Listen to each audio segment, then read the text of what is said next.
संख्या 1 माननीय नेता सदन। माननीय अध्यक्ष जी, आपकी अनुमति से मैं वित्तीय वर्ष 2022-23 का बजट प्रस्तुत करता हूं। मान्यवर, भारतीय जनता पार्टी की वर्तमान सरकार के इस द्वितीय कार्यकाल के पहले वित्तीय वर्ष 2022-23 का बजट इस सम्मानित सदन के समक्ष प्रस्तुत करते हुए मैं प्रदेश की जनता का अभिनंदन करना चाहूंगा, जिसने हमारी सरकार के पिछले कार्यकाल में किए गए जन कल्याण और विकासोन्मुख कार्य को देखते हुए जाति, धर्म और समुदाय के समीकरण को नकार कर उत्तर प्रदेश की विकास यात्रा को बनाए रखने के लिए भारतीय जनता पार्टी में विश्वास कायम रखते हुए हमें पुनः सेवा का अवसर प्रदान किया है। और प्रदेश के इतिहास में ऐसा 37 वर्षों के बाद हुआ है जब किसी पार्टी को लगातार 2 बार प्रदेश की जनता ने सरकार बनाने के लिए चुना है।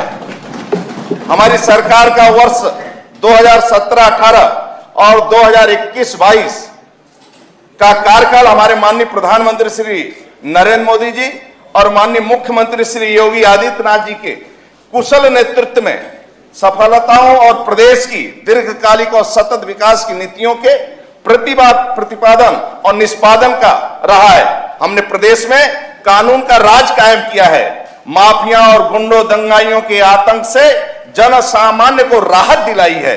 प्रदेश में उद्योग धंधों को बढ़ावा दिया गया है। आधुनिक तकनीकों के प्रयोग को शासन, प्रशासन और सामान्य जन के मध्य बढ़ावा दिया गया है और स्थापना सुविधाओं में अभूतपूर्व विस्तार किया गया है और चिकित्सा सुविधाओं विशेषकर कोविड-19 जैसे वैश्विक महामारी के चुनौती से निपटने और अन्य संक्रामक रोगों की रोकथाम और इलाज के क्षेत्र में विश्व स्तरीय कीर्तिमान स्थापित किए हैं।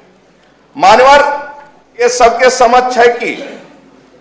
समक्ष है कि पिछले 2 वर्षों में पूरे विश्व और देश के साथ उत्तर प्रदेश ने कोविड-19 जैसे वैश्विक महामारी का, जिसके समक्ष विश्व की बड़ी शक्तियां कहे जाने वाले देश बेबस और लाचार नजर आए, की विभीषिका को माननीय प्रधानमंत्री जी और माननीय मुख्यमंत्री जी के कुशल मार्गदर्शन में बड़ी सूझबूझ और धैर्य के साथ सामना किया और प्रशासन तंत्र, हमारे देशवासी व प्रदेशवासी इस चुनौतीपूर्ण समय में कंधे से कंधे मिलाकर खड़े रहे। ऐसी परिस्थितियों में ही नेतृत्व की परीक्षा होती है। ये कहने में अतिशयोक्ति नहीं होगी कि माननीय प्रधानमंत्री जी और माननीय मुख्यमंत्री जी अद्भुत नेतृत्व प्रदान किया है, जिसकी अंतर्राष्ट्रीय स्तर पर सराहना की गई है। मैं इन दोनों अप्रतिम नेताओं को ये पंक्तियां समर्पित करता हूं। वह पथ क्या, पथिक कुशलता क्या, जिस पथ में बिखरे सुन न हो, नाविक की धैर्य परीक्षा क्या, जब धाराएं प्रतिकूल न हो। मान्यवर, हमारी सरकार के पिछले कार्यकाल के पहले वर्ष में प्रदेश के 46 लाख लघु सीमांत किसानों के फसली ऋण का मोचन कराया गया। गन्ना मूल्य भुगतान में प्रदेश देश में प्रथम स्थान पर है। हमारी सरकार द्वारा पेराई सत्र 2017-18 से 2021-22 तक के सापेक्ष 16 मई 2022 तक 1,72,445 करोड़ रुपए के गन्ना मूल्य का भुगतान कराया, जो एक कीर्तिमान है। इसमें पूर्व वर्षों की 10,662 करोड़ रुपए की धनराशि भी शामिल है। ये धनराशि वर्ष 2012 से 17 के मध्य हुए गन्ना मूल्य भुगतान से 77,500 करोड़ रुपए अधिक है।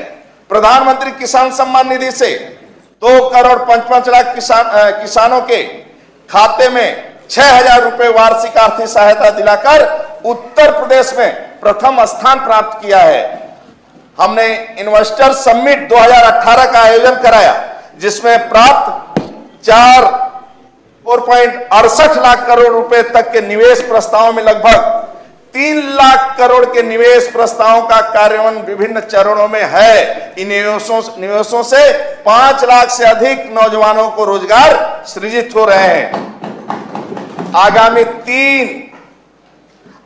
3 जून को इन्वेस्टर समिट की तैयारी ग्राउंड ब्रेकिंग सेरेमनी में 75,000 करोड़ रुपए से अधिक के निवेश प्रस्तावों का धरातल पर उतारा जाएगा और कोविड कालखंड में औद्योगिक निवेश गति को बनाए रखने हेतु विशेष हेल्प डेस्क संचालित किया गया।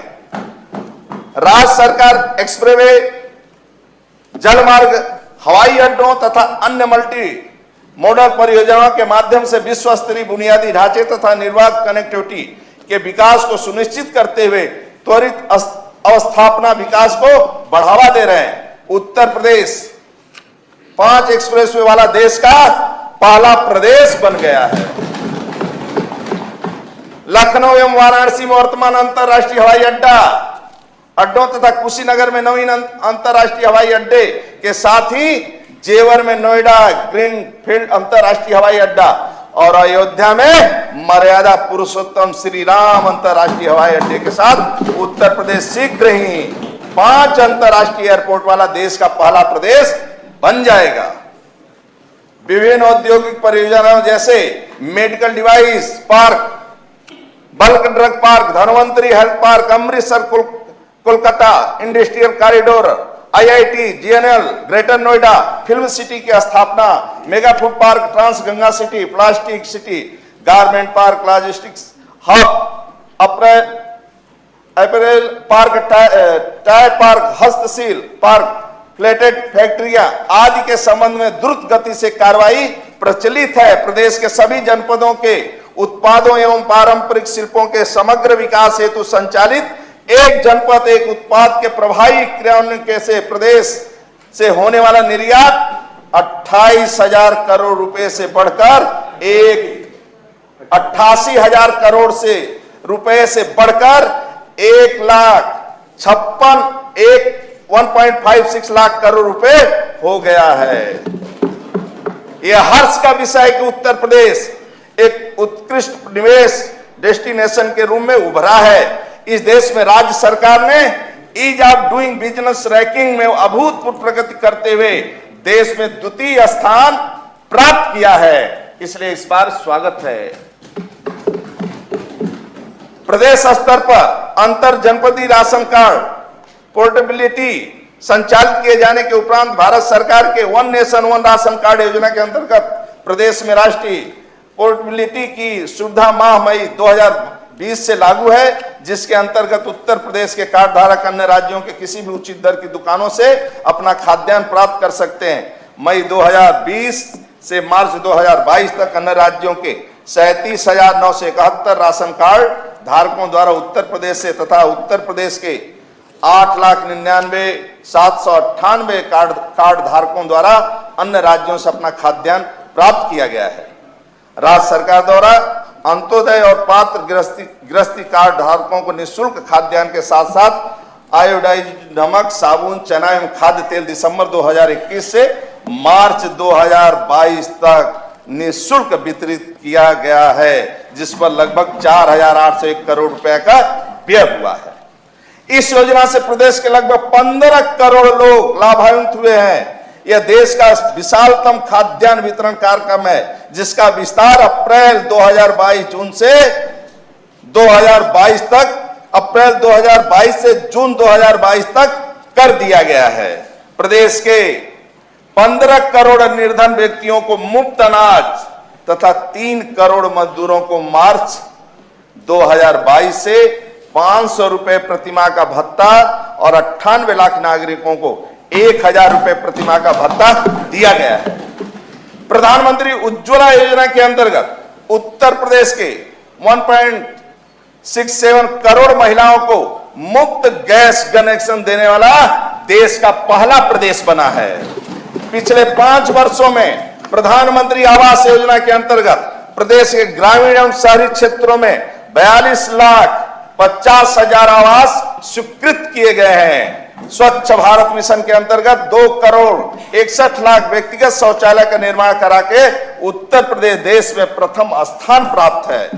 सौभाग्य योजना के अंतर्गत 1 करोड़ 41 लाख मुफ्त विद्युत कनेक्शन दिए गए हैं। एंटी भू माफिया के अंतर्गत 64,398 हेक्टेयर भूमि अवैध कब्जे से मुक्त कराई गई है और 2,471 अतिक्रमणताओं को भू माफिया के रूप में चिन्हित किया गया है।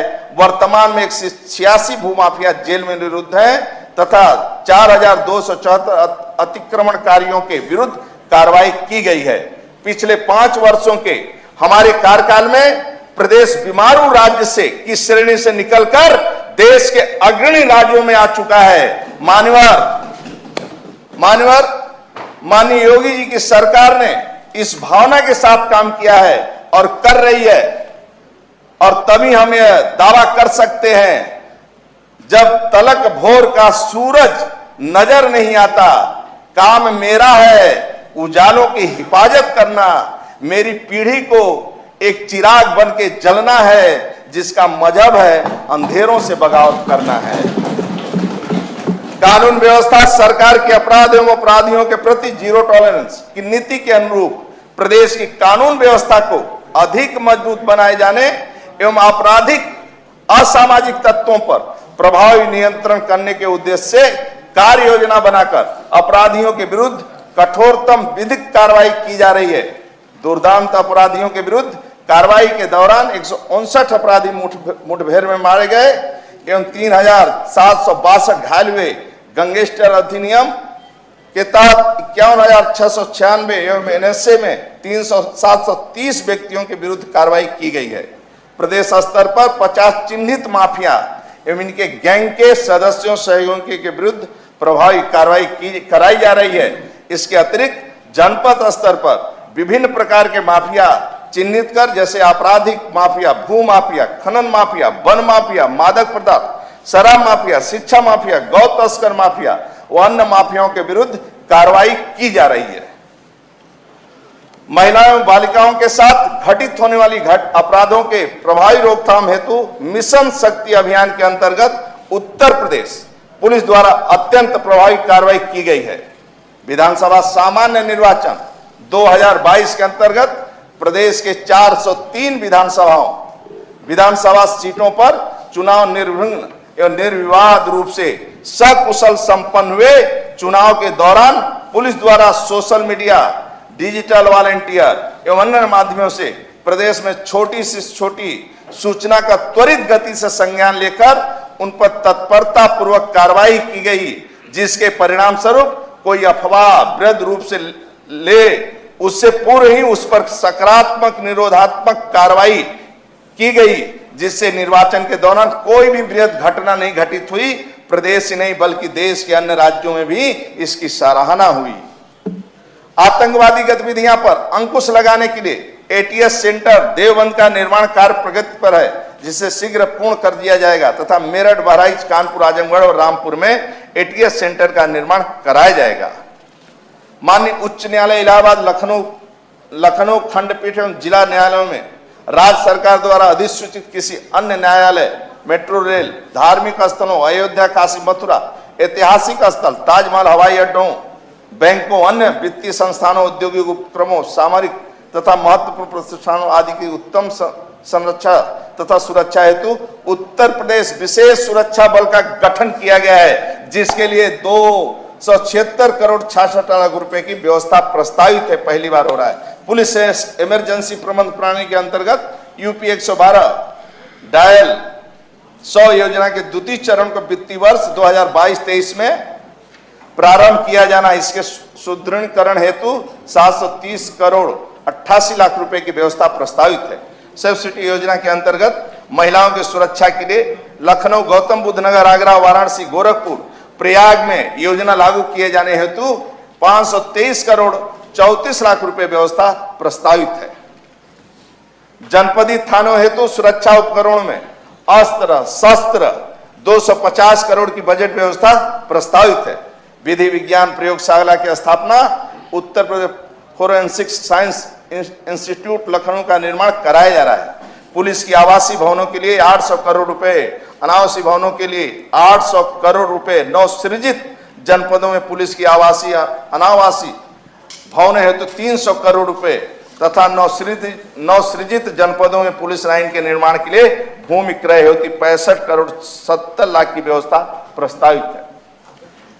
मान्यवर, हम जानते हैं कि वर्ष 2019 में माननीय प्रधानमंत्री जी ने भारत देश को $5 ट्रिलियन की अर्थव्यवस्था के रूप में विकसित करने का लक्ष्य घोषित किया। उत्तर प्रदेश देश का सबसे अधिक मानव संपदा वाला प्रदेश है, अतः प्रदेश को $5 ट्रिलियन की अर्थव्यवस्था बनाने में उत्तर प्रदेश का महत्वपूर्ण योगदान रहेगा।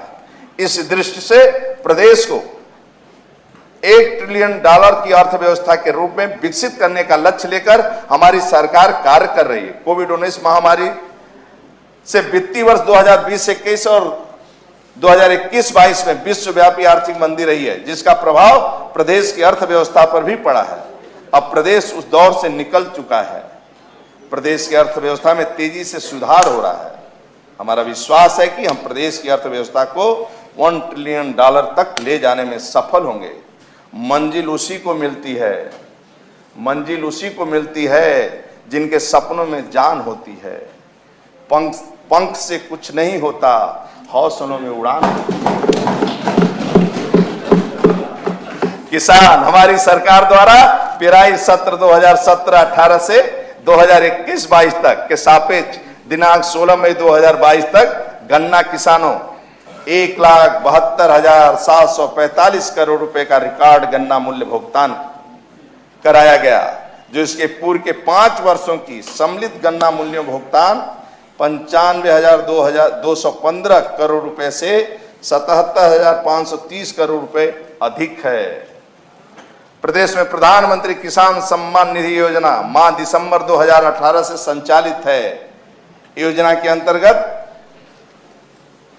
2.55 करोड़ कृषकों के बैंक खातों में डीबीटी के माध्यम से 42,565 करोड़ रुपए हस्तांतरित किए गए हैं। मुख्यमंत्री कृषक दुर्घटना कल्याण योजना दिनांक 14 सितंबर 2019 से लागू की गई है। इस योजना के अंतर्गत कृषकों की परिभाषा का विस्तार करते हुए खतौनी में दर्ज खातेदार, सह खातेदार के साथ साथ उनके परिवार के ऐसे कमाऊ सदस्य जिनकी आजीविका का मुख्य स्रोत खातेदार, सह खातेदार के नाम से दर्ज भूमि से होने वाली कृषि आय है, तथा ऐसे भूमिहीन व्यक्ति जो पट्टे से प्राप्त भूमि पर अथवा बटाई पर कृषि कार्य करते हैं को भी सम्मिलित किया गया है। योजना के अंतर्गत दुर्घटनावश मृत्यु और दिव्यांगता के दशा में अधिकतम 5 लाख रुपए दिए जाने का प्रावधान है। वित्तीय वर्ष 2022-23 के बजट में इस योजना हेतु 650 करोड़ रुपए की व्यवस्था प्रस्तावित है। कृषकों की सिंचाई हेतु डीजल विद्युत के स्थान पर वैकल्पिक ऊर्जा प्रबंधन के अंतर्गत प्रधानमंत्री किसान ऊर्जा सुरक्षा एवं उत्थान महाअभियान योजना के अंतर्गत कृषकों के प्रक्षेत्रों पर सोलर पंपों की स्थापना कराई जा रही है। वित्तीय वर्ष 2022-23 में 15,000 सोलर पंपों की स्थापना कराई जाएगी।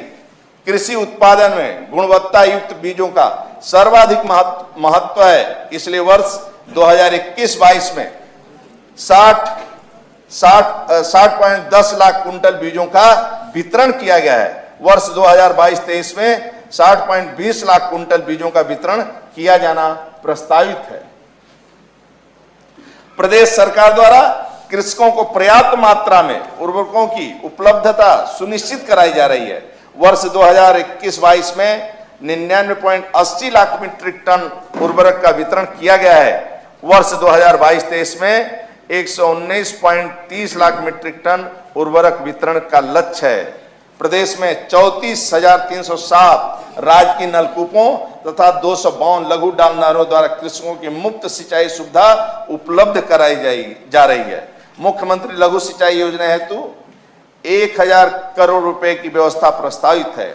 खरीफ विपणन वर्ष 2021-22 में न्यूनतम समर्थन मूल्य योजना के अंतर्गत भारत सरकार द्वारा धान कामन का समर्थन मूल्य 1940 रुपए प्रति कुंटल एवं धान ग्रेड ए का समर्थन मूल्य 1960 रुपए प्रति कुंटल निर्धारित किया गया है। खरीफ वर्ष 2021-22 में 4,656 स्थापित क्रय केंद्रों के माध्यम से 11 लाख से अधिक किसानों से 65,53,000 मीट्रिक टन धान खरीदी गई, जिसके सापेक्ष किसानों के खातों में ई पेमेंट के माध्यम से 12,485 करोड़ रुपए का सीधे भुगतान किया जा चुका है।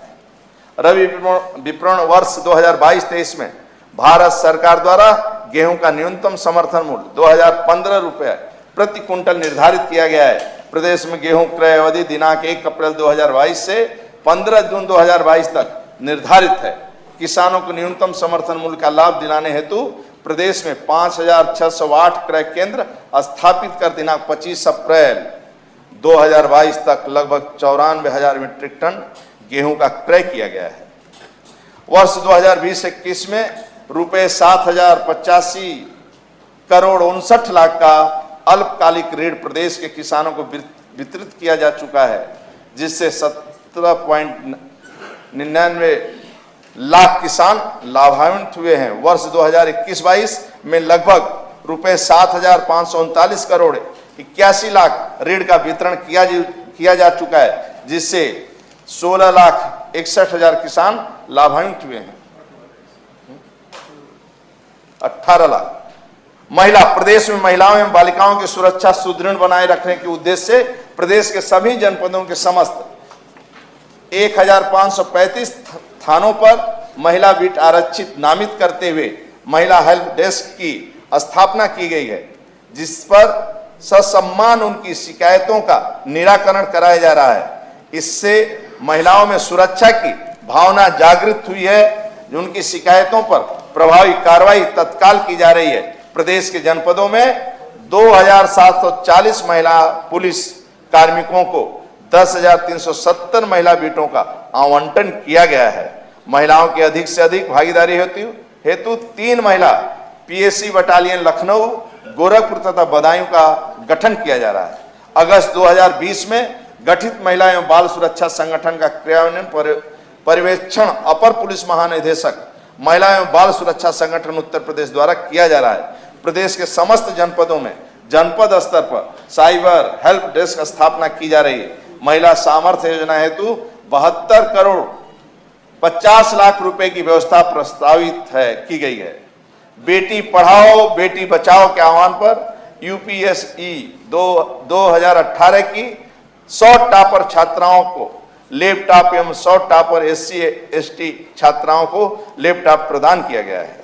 सूक्ष्म लघु उद्योग क्षेत्र में मिशन शक्ति कार्यक्रम के अंतर्गत महिलाओं की सुरक्षा एवं सशक्तिकरण तथा कौशल विकास हेतु 20 करोड़ रुपए की व्यवस्था प्रस्तावित है। आंगनबाड़ी कार्यकर्तियों को बेहतर कार्य प्रदर्शन हेतु प्रेरित करने के उद्देश्य से सितंबर 2021 से 15,000 रुपए प्रति माह के दर से प्रोत्साहन राशि प्रदान की जा रही है। बाल कल्याण हाल के वर्षों में उत्तर प्रदेश सरकार ने बच्चों के मुद्दों पर विशेष ध्यान दिया है। इसके परिणाम स्वरूप पिछले कुछ वर्षों में शिशु मृत्यु दर में गिरावट आई है। दस्तक कार्यक्रम इस सरकार के प्रमुख कार्यक्रमों में से एक है, जिसके परिणाम स्वरूप AES JEE से प्रभावित सभी क्षेत्रों में बच्चों की मृत्यु में बड़ी कमी आई है। Sing and newborn care units के विस्तार पर ध्यान केंद्रित करते हुए सरकार ने पिछले 5 वर्षों में प्रति वर्ष 1 लाख से अधिक बच्चों की मृत्यु को रोका है। इसी क्रम में गति को जारी रखते हुए सरकार कुपोषण के मुद्दों को दूर करने पर भी ध्यान केंद्रित कर रही है और 203 ब्लॉक स्तरीय केंद्रों को बढ़ावा देकर कुपोषण पुनर्वास केंद्रों को जिलों से ब्लॉक तक ले जाने के लिए बजटीय प्रावधान किया जा रहा है। कोविड-19 के संक्रमण के कारण अनाथ प्रभावित हुए बच्चों के भरण पोषण, शिक्षा, चिकित्सा आदि की व्यवस्था हेतु उत्तर प्रदेश मुख्यमंत्री बाल सेवा योजना का संचालन किया जा रहा है। योजना अंतर्गत पात्र बच्चों को 4,000 रुपए प्रति माह की आर्थिक सहायता प्रदान की जाती है। कोविड-19 संक्रमण से विभिन्न अन्य कारणों से अपने माता पिता अथवा दोनों अभिभावक को खोने वाले बच्चों के भरण पोषण की शिक्षा, चिकित्सा आदि की व्यवस्था हेतु उत्तर प्रदेश मुख्यमंत्री बाल सेवा योजना सामान्य का संचालन किया जा रहा है। इस योजना के अंतर्गत पात्र लाभार्थियों को 2,500 रुपए प्रति माह की आर्थिक सहायता प्रदान की जा रही है। नया सवेरा कार्यक्रम का उद्देश्य हमारे समाज से बाल श्रम को पूरी तरह समाप्त करना है। जरूरतमंद परिवारों को नगद हस्तांतरण किया जा रहा है ताकि परिवार उन बच्चों की शिक्षा जारी रख सके जिनके बाल श्रम में शामिल होने का खतरा है। कार्यक्रम के अत्यंत उत्साहजनक परिणाम आए हैं और कई ग्राम पंचायतों को बाल श्रम मुक्त घोषित किया जा रहा है। ऑपरेशन विद्यालय कायाकल्प कार्यक्रम का उल्लेख भी महत्वपूर्ण है, जिसके माध्यम से सरकारी स्कूलों में बुनियादी ढांचे को रूपांतरित किया गया है, जिसके परिणाम स्वरूप पिछले कुछ वर्षों में सरकारी स्कूलों में बच्चों के नामांकन में वृद्धि हुई है, जिसने पिछले वर्षों की गिरावट के रुझानों को उलट दिया है। युवाओं के लिए प्रदेश के शहरी एवं ग्रामीण क्षेत्रों के युवाओं को तकनीकी रूप से सक्षम बनाने के उद्देश्य से 25 दिसंबर 2021 से निःशुल्क टैबलेट स्मार्टफोन वितरण योजना प्रारंभ की गई। इस योजना के अंतर्गत अब तक लगभग 12 लाख टैबलेट स्मार्टफोन वितरण हेतु जनपदों को उपलब्ध कराए जा चुके हैं तथा वितरित किए जा रहे हैं।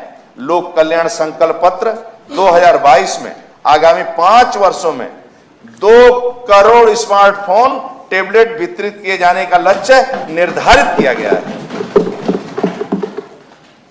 इस हेतु स्वामी विवेकानंद युवा सशक्तिकरण योजना के अंतर्गत वित्तीय वर्ष 2022-23 के लिए 1500 करोड़ रुपए की व्यवस्था प्रस्तावित है।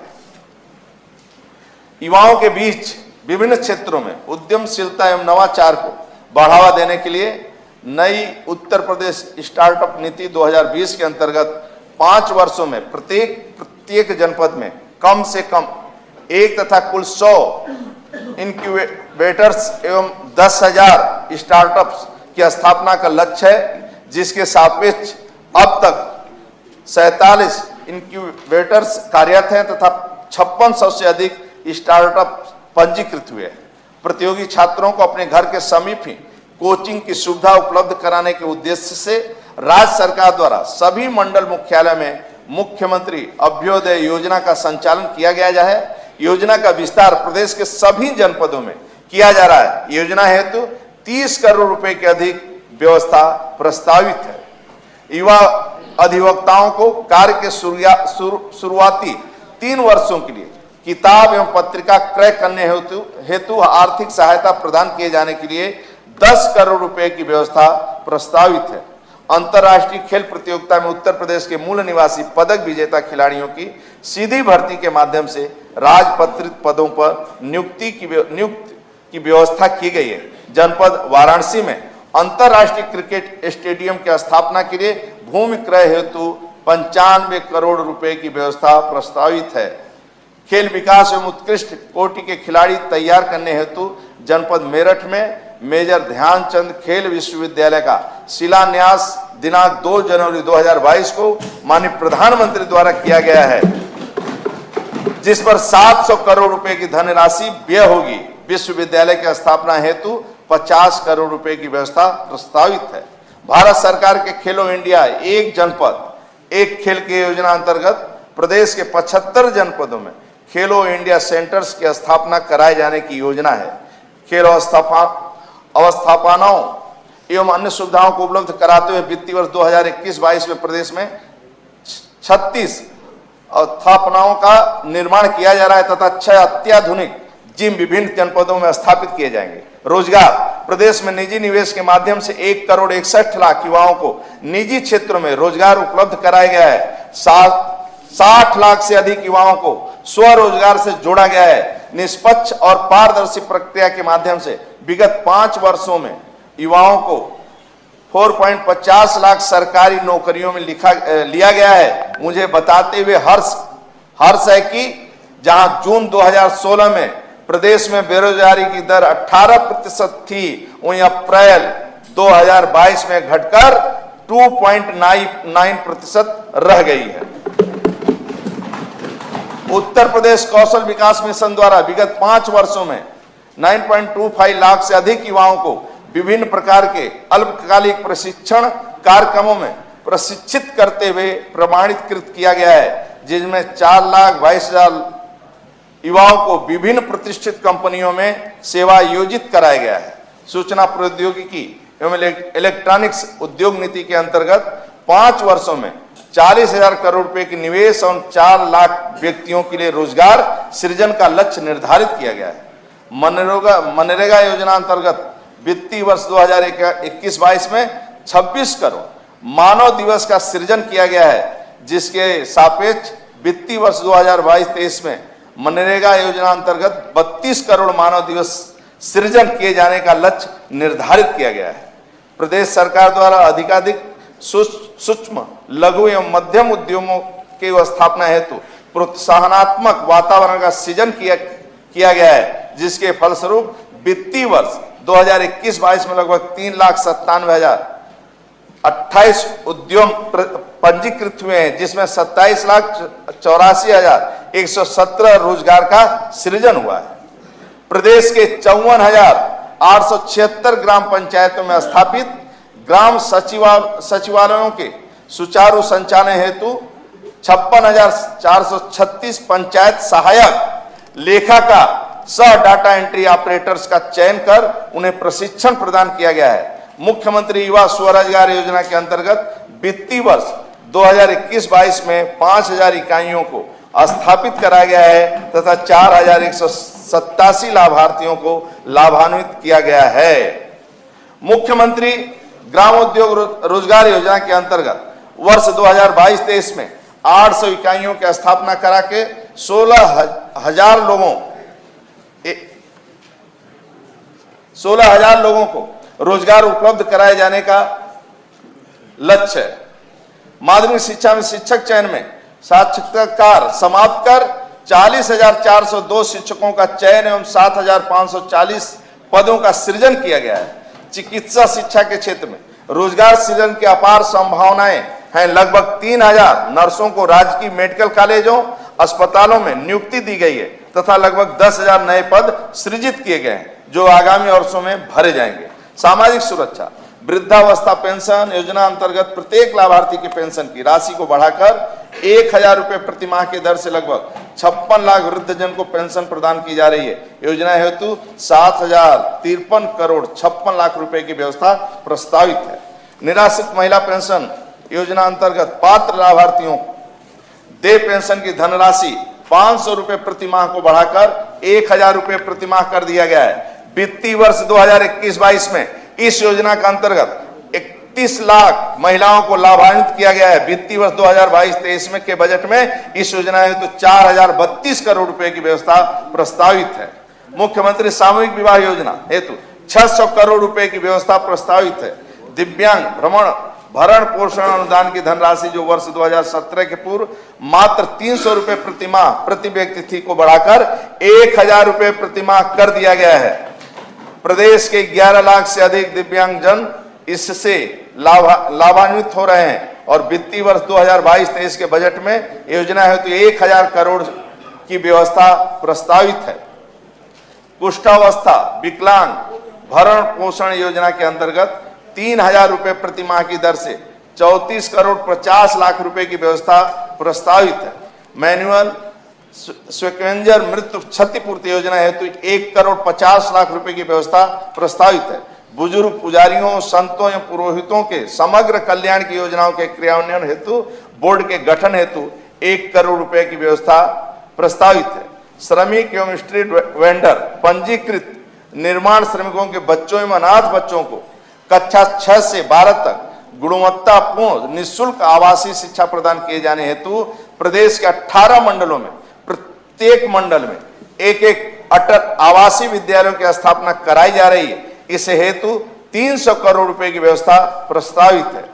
कामगारों श्रमिकों को सामाजिक एवं आर्थिक सुरक्षा तथा उनके सर्वांगीण विकास के उद्देश्य की सुनियोजित ढंग से प्राप्त किए जाने हेतु उत्तर प्रदेश कामगार और श्रमिक सेवा योजना और रोजगार आयोग का गठन किया गया है। शहर स्ट्रीट वेंडर्स को आत्मनिर्भर बनाने हेतु प्रधानमंत्री स्ट्रीट वेंडर्स आत्मनिर्भर निधि योजना के अंतर्गत 8 लाख से अधिक स्ट्रीट वेंडर्स को ऋण वितरित कर उत्तर प्रदेश देश में प्रथम स्थान पर है।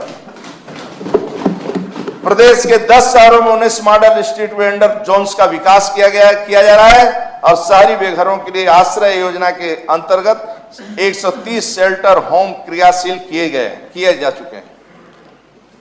माननीय प्रधानमंत्री जी ने देश को आत्मनिर्भर भारत का मंत्र दिया है, जिसका परम उद्देश्य भारत देश का हर क्षेत्र में, चाहे वो मैन्युफैक्चरिंग हो, आईटी एवं इलेक्ट्रॉनिक्स हो, उद्योग धंधे हो, शिक्षा, स्वास्थ्य या कृषि हो, आत्मनिर्भर बनाना है।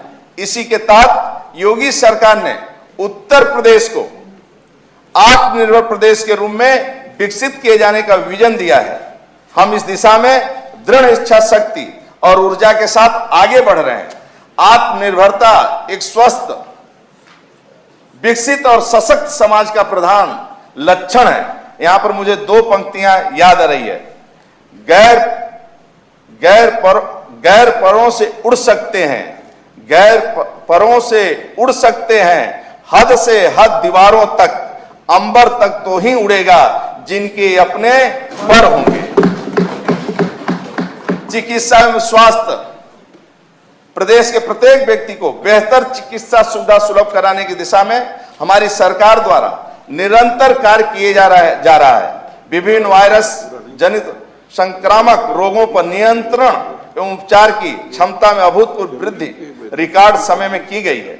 राष्ट्रीय ग्रामीण स्वास्थ्य मिशन हेतु 10,547 करोड़ 42 लाख रुपए की व्यवस्था प्रस्तावित है। प्रधानमंत्री आत्मनिर्भर स्वस्थ भारत योजना हेतु 620 करोड़ रुपए की व्यवस्था प्रस्तावित है। आयुष्मान भारत योजना के अंतर्गत 2,949 चिकित्सालयों को आवद्ध किया गया है। प्रदेश के 1,78,000 करोड़ लाभार्थी परिवारों को लाभ दिए जाने का लक्ष्य निर्धारित है। अब तक 1,84,00,000 व्यक्तियों का आयुष्मान कार्ड वितरित किए जा चुके हैं। इस योजना हेतु 560 करोड़ रुपए की व्यवस्था प्रस्तावित है। आयुष्मान भारत मुख्यमंत्री जन आरोग्य योजना हेतु 250 करोड़ रुपए की व्यवस्था प्रस्तावित है। प्रधानमंत्री मातृत्व वंदना योजना हेतु 320 करोड़ 7 लाख रुपए की व्यवस्था प्रस्तावित है। 15वें वित्त आयोग की संस्तुतियों के अधीन विभिन्न योजनाओं हेतु 2,908 करोड़ रुपए की व्यवस्था प्रस्तावित है। राज्य कर्मचारियों तथा पेंशनरों के असाध्य बीमारी के उपचार हेतु राज्य कर्मचारी कैशलेस चिकित्सा योजना हेतु 100 करोड़ रुपए की व्यवस्था प्रस्तावित है। प्रदेश में 9 से 14 वर्ष तक की 1 लाख बालिकाओं को एचपीवी वैक्सीन की दोनों खुराक से आच्छादित किए जाने हेतु 50 करोड़ रुपए की व्यवस्था प्रस्तावित है। आशा कार्यकर्तियों एवं शहरी आशा संगठनों को राज्य सरकार द्वारा प्रतिपूर्तियों की धनराशि की गई वृद्धि की दृष्टिगत 300 करोड़ रुपए का बजट व्यवस्था प्रस्तावित है। राज्य औषधि नियंत्रण प्रणाली के सुदृढ़ीकरण हेतु खाद्य औषधि प्रयोगशालाओं एवं मंडलीय कार्यालयों के निर्माण के लिए 50 करोड़ रुपए की व्यवस्था प्रस्तावित है। प्रदेश के सीमावर्ती अन्य क्षेत्रों में सुपर स्पेशलिटी चिकित्सालयों की स्थापना हेतु 25 करोड़ रुपए की व्यवस्था प्रस्तावित है।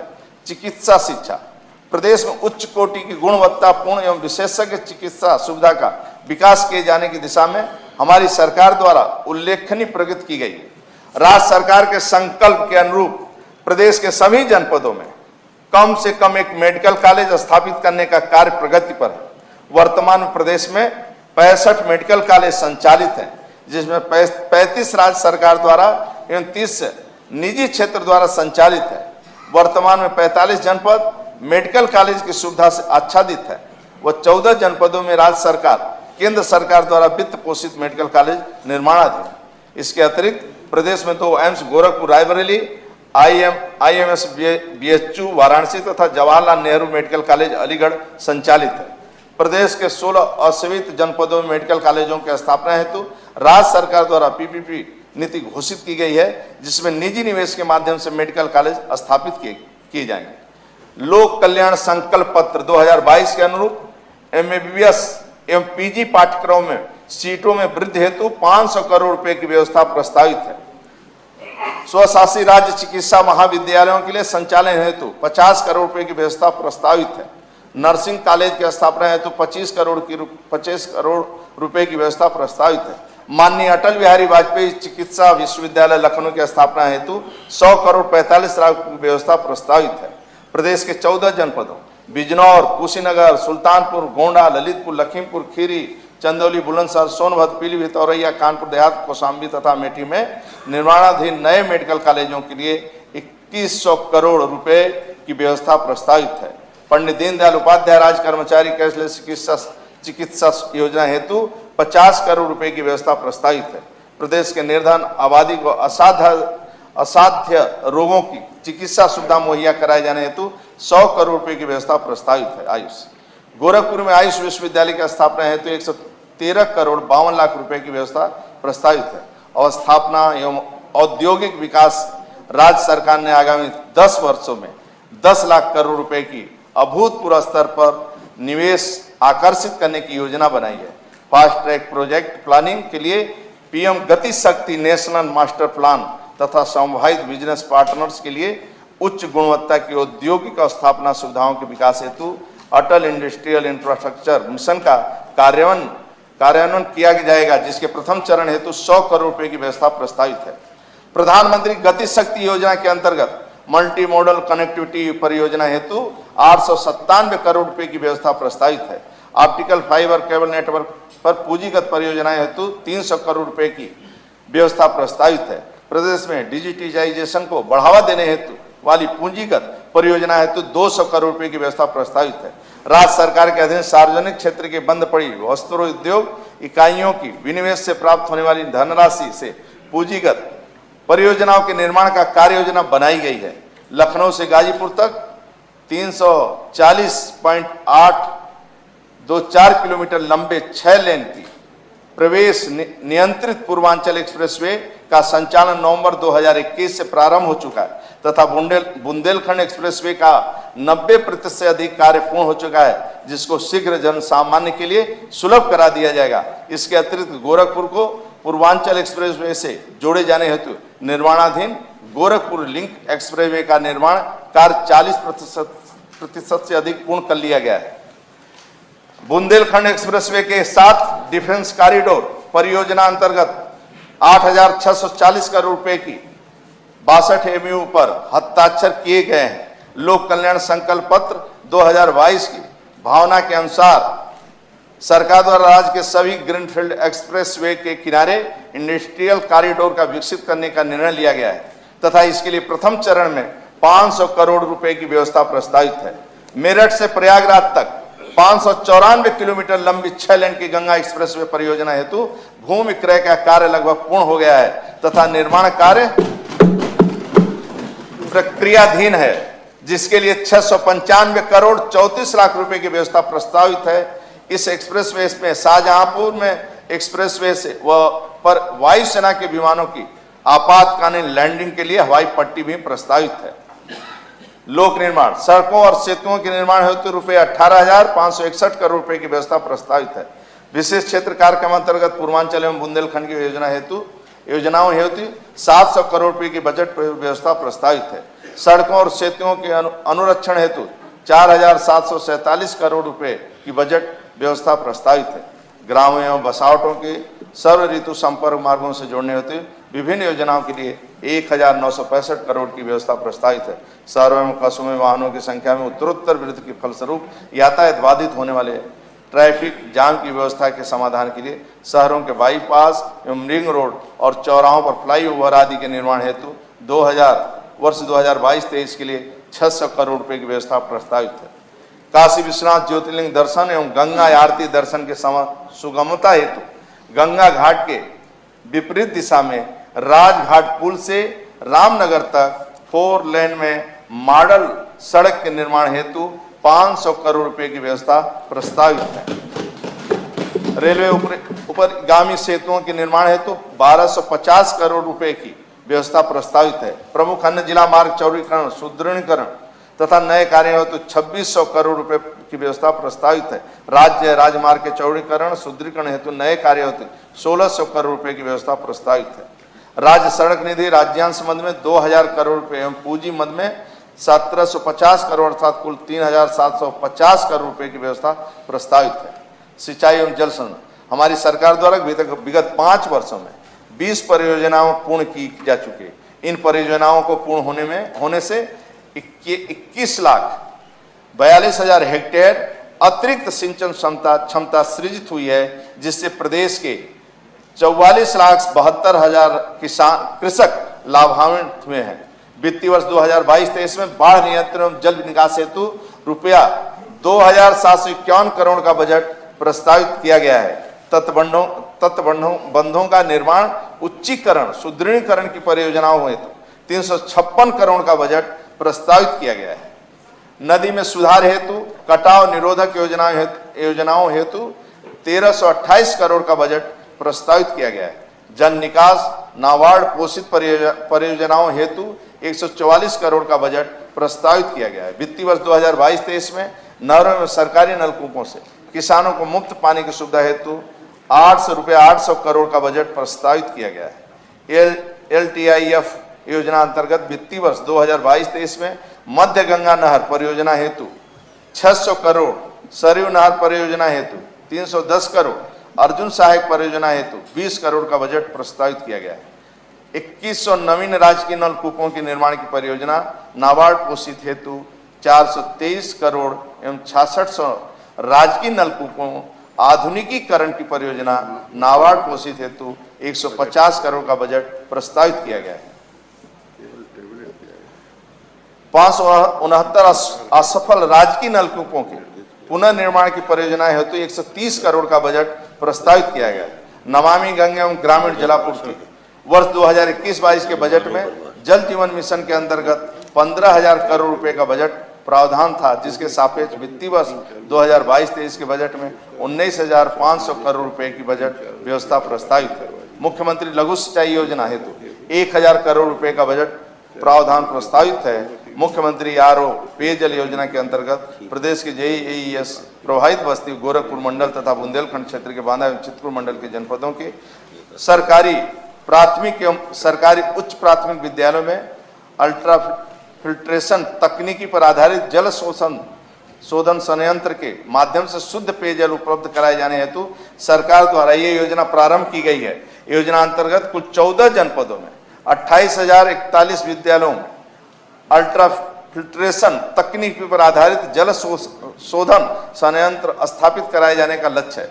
नागरिक उड्डयन, प्रदेश में हवाई कनेक्टिविटी को बढ़ावा देने के लिए प्रदेश सरकार द्वारा निरंतर प्रयास किए जा रहे हैं। इस उद्देश्य की पूर्ति भारत सरकार के रीजनल कनेक्टिविटी स्कीम के माध्यम से की जा रही राज्य सरकार द्वारा उत्तर प्रदेश नगर विमानन प्रोत्साहन नीति प्रख्यापित की गई है, जिसमें रीजनल कनेक्टिविटी स्कीम के साथ साथ अन्य उड़ानों के लिए भी प्रोत्साहन प्रदान किए जाने की व्यवस्था की गई है।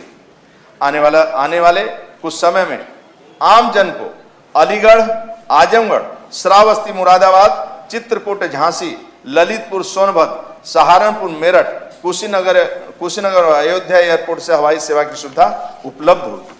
लोक कल्याण संकल्प पत्र 2022 के अनुसार जेवर एयरपोर्ट को एक एविएशन इनोवेशन एवं रिसर्च सेंटर के साथ रख रखाव ऑपरेशन हब के रूप में विकसित करने तथा अयोध्या में मर्यादा पुरुषोत्तम श्री राम हवाई अड्डे का निर्माण पूर्ण करने की दिशा में प्रदेश सरकार अग्रसर है। ऊर्जा एवं अतिरिक्त ऊर्जा, वर्तमान में जिला मुख्यालय पर 24 घंटे, तहसील मुख्यालय पर 21 घंटे, 21.5 घंटे और गांवों को 18 घंटे बिजली देने का रोस्टर निर्धारित है। वर्ष 2021-22 में मार्च अप्रैल 2021 से मार्च 2022 तक ग्रामीण क्षेत्र में 17.50 घंटे, तहसील क्षेत्र में 21.11 घंटे तथा शहरी क्षेत्र में 23.21 घंटे आपूर्ति की गई है।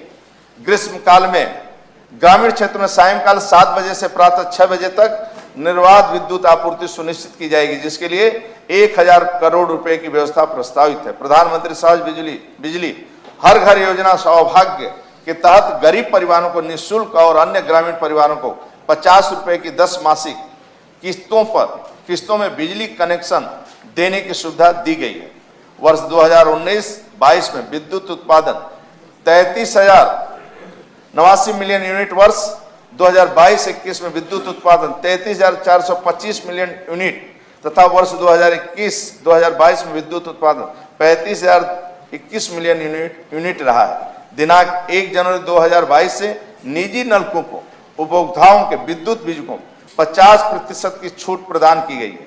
प्रदेश में स्थापित होने वाली तापी उत्पादन परियोजनाओं तथा घाटमपुर, ओबरा, सी व जवाहरपुर से ऊर्जा निकासी हेतु लगभग 61,000 करोड़ रुपए की पारेषण परियोजनाओं का निर्माण PPP पद्धति से कराया जा रहा है। इनमें से लगभग 3,600 67 करोड़ रुपए की परियोजनाओं पूर्ण कर ली गई है। लगभग 2433 करोड़ रुपए की लागत की पारेषण परियोजना निर्माणाधीन है।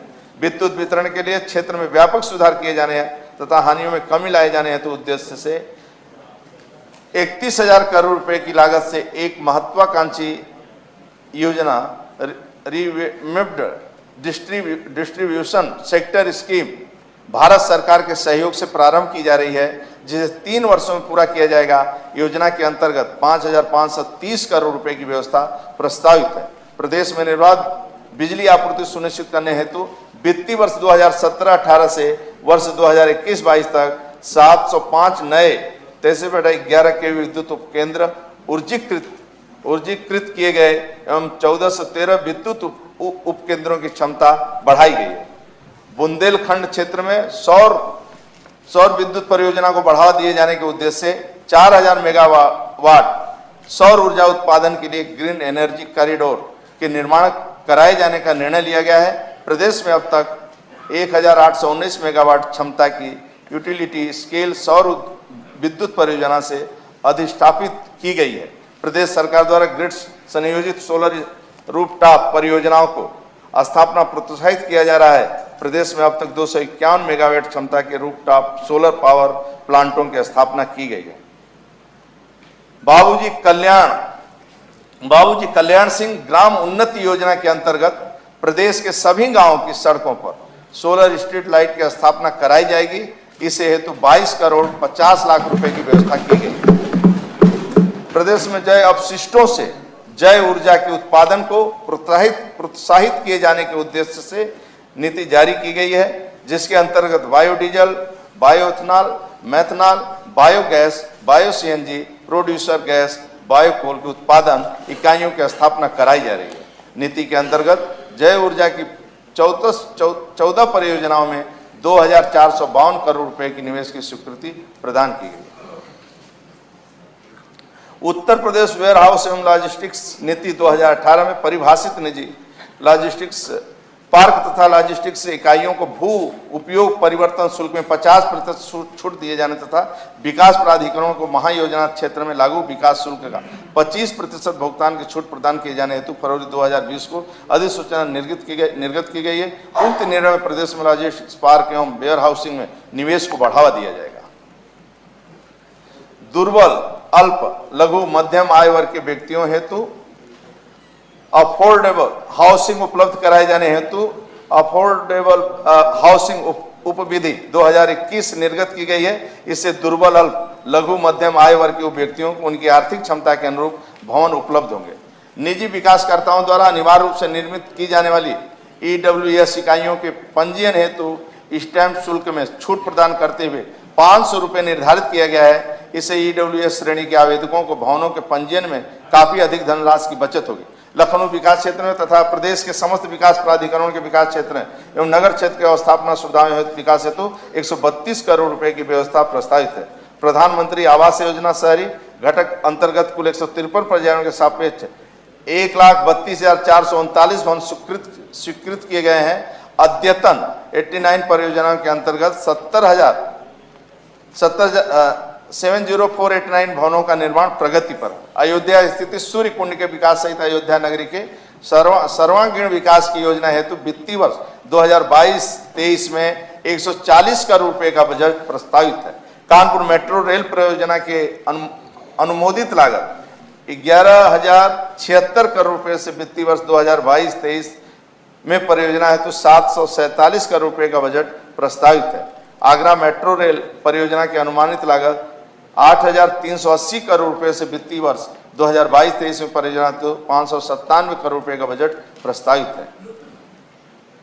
दिल्ली गाजियाबाद मेरठ आरआरटीएस कॉरिडोर का निर्माण कार्य प्रगति पर है। वित्तीय वर्ष 2022-23 में परियोजना हेतु 1,306 करोड़ रुपए का बजट प्रस्तावित है। वाराणसी, गोरखपुर, अन्य शहरों में मेट्रो रेल परियोजनाएं 100 करोड़ रुपए का बजट प्रस्तावित है। भारत सरकार द्वारा स्वच्छ भारत मिशन नगरी की शुरुआत की गई। इस योजना हेतु 1,353 करोड़ 93 रुपए प्रस्तावित है। स्वच्छ सर्वेक्षण 2021 में प्रदेश के 18 स्थानीय निकायों को विभिन्न श्रेणियों में पुरस्कृत किया गया है। भारत सरकार द्वारा प्रत्येक घर को नल के माध्यम से शुद्ध पेयजल की सुविधा उपलब्ध कराए जाने की सुविधा उक्त योजना हेतु Atal mission for rejuvenation and urban transformation के अंतर्गत सहायता अमृत 2 के अंतर्गत 2000 करोड़ रुपए तथा पूर्व में से चल रही अमृत योजना के कार्य हेतु 2200 करोड़ रुपए की व्यवस्था प्रस्तावित है। प्रधानमंत्री आवास योजना सबके लिए आवास शहरी योजना हेतु 10,127 करोड़ 61 लाख रुपए का बजट व्यवस्था प्रस्तावित है। केंद्र स्मार्ट सिटी की योजना के अंतर्गत चयनित 10 शहरों हेतु 2000 करोड़ रुपए तथा राज्य स्मार्ट सिटी के अंतर्गत चयनित 7 शहरों हेतु 210 करोड़ रुपए की व्यवस्था प्रस्तावित है। स्मार्ट सिटी मिशन योजना के अंतर्गत देश के प्रथम 10 शहरों में प्रदेश के 5 शहर सम्मिलित हैं। प्रदेश के स्मार्ट सिटी योजना के अंतर्गत अभिनव परियोजनाओं के बेहतर क्रियान्वयन में प्रथम स्थान प्राप्त हुआ है।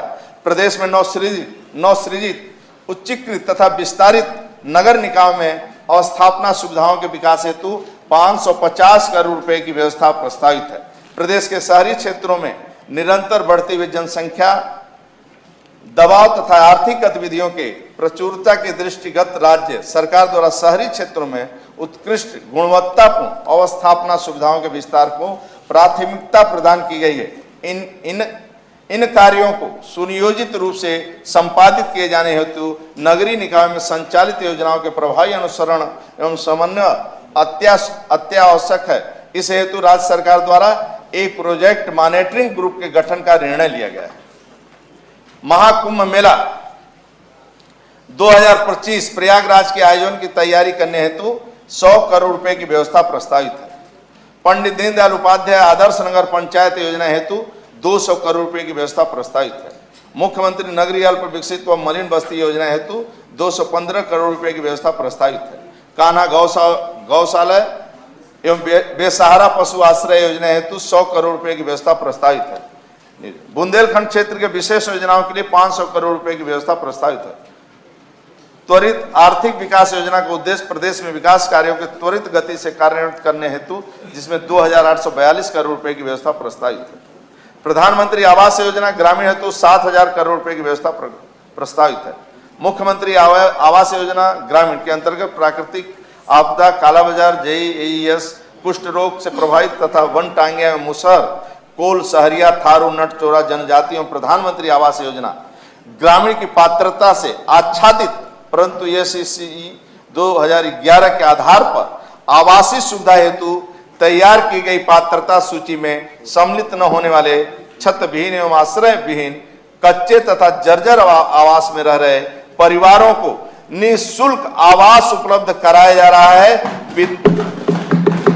वित्तीय वर्ष 2018-19 में अब तक 1,02,000 आवासों का निर्माण पूर्ण कराया जा चुका है और वर्ष 2022-23 के लिए योजना हेतु 508 करोड़ 63 लाख रुपए की व्यवस्था प्रस्तावित है।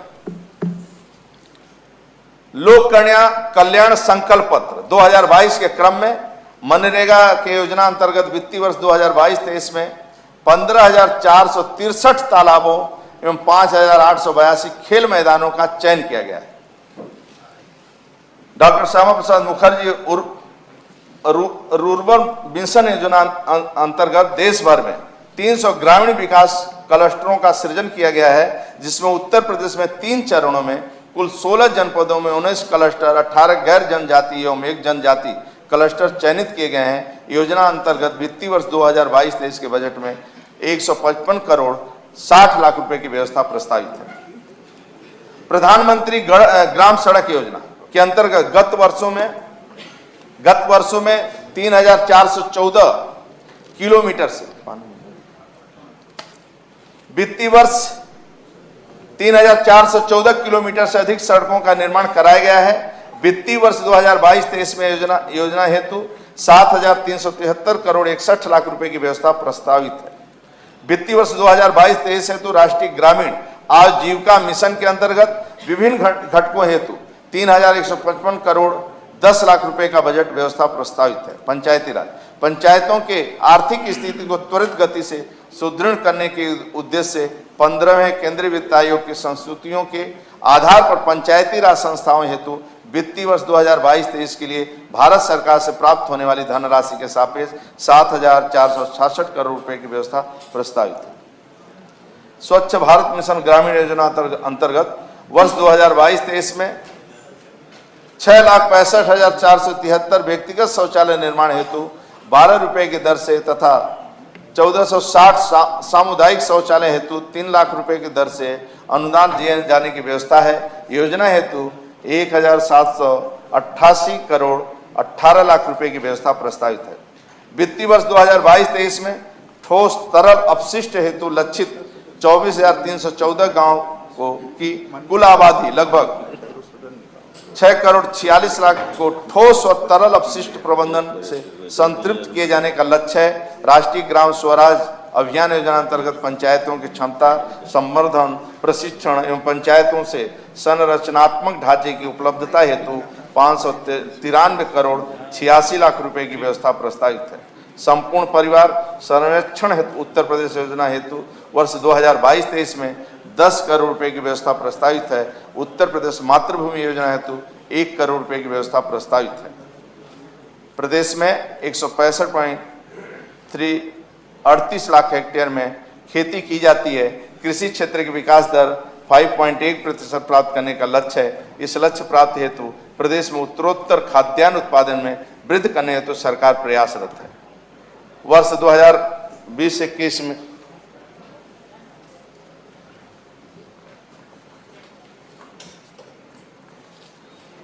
वर्ष 2020-21 में 619.47 लाख मीट्रिक टन खाद्यान्न का उत्पादन हुआ है। नमामि गंगे स्वच्छता अभियान के अंतर्गत निर्मल गंगा तटीय क्षेत्र हेतु भूमि एवं जल प्रबंधन योजना के लिए 97 करोड़ 42 लाख रुपए की व्यवस्था प्रस्तावित है।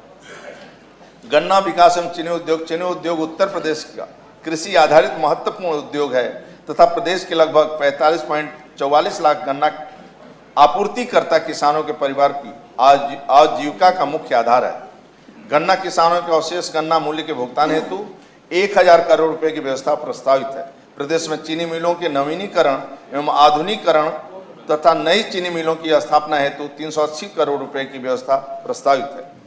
खांडसारी इकाइयों के लाइसेंस हेतु चीनी मिल से न्यूनतम दूरी की बाध्यता 15 किलोमीटर से घटाकर 7.5 किलोमीटर दर कर दी गई है, जिसके फलस्वरूप विगत 25 वर्षों में प्रथम बार 277 नई खांडसारी इकाइयों हेतु लाइसेंस निर्गत हुए।